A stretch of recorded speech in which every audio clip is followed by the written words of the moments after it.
I felt defeated, and I told my husband, I don't think I can do this anymore. You know, it's not worth it.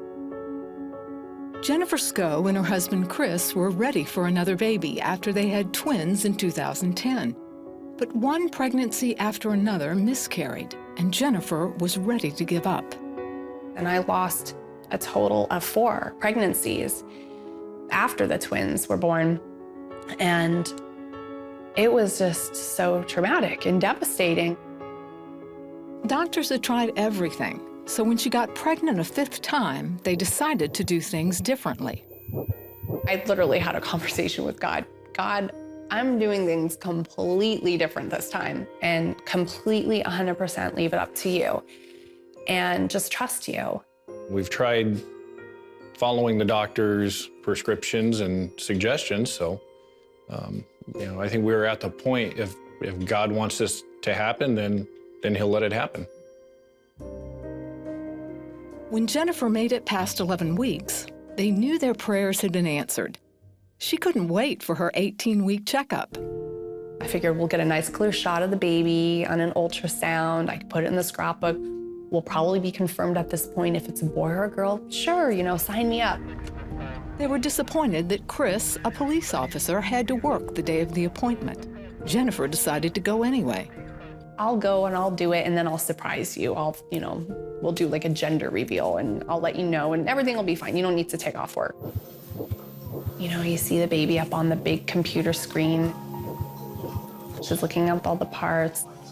She's doing the measurements, but when she got up to the head section, I can tell that her demeanor, everything changed. The ultrasound technician left to get the doctor. And he said, I'm really sorry, I have to tell you this. Your baby has very severe birth defects. I'm laying there telling myself, okay, don't lose it. You gotta ask questions. He told Jennifer that parts of the baby's brain were missing and fluid was building up in the empty cavity. He added that the baby's heart wasn't developing properly. What am I facing here? And he said, basically, with the amount of defects and the severity of them, it would be very, very likely that you would lose the baby before you delivered. The doctor recommended she terminate the pregnancy. Jennifer refused and went home to tell Chris. I was just more devastated and just exhausted and just mentally and physically, just emotionally beat and drained. Seeing how it affected Jen, that's probably the hardest thing to deal with.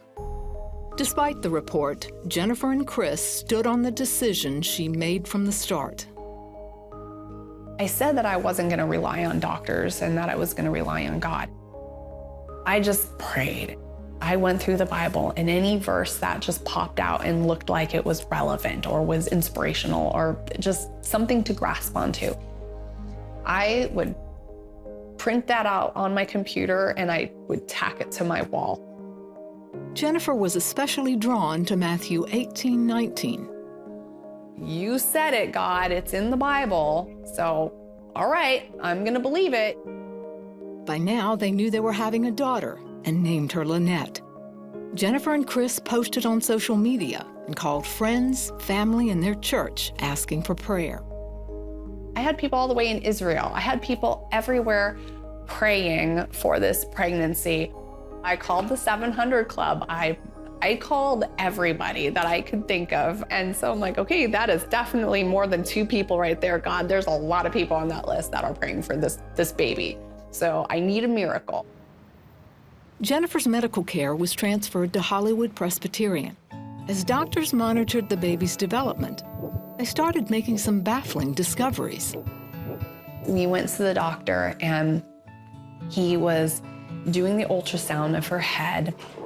And he's like, oh, I see some more of her brain back here. You know, like, here's her brain, it's back here. All of a sudden, miraculously, she had more of her brain.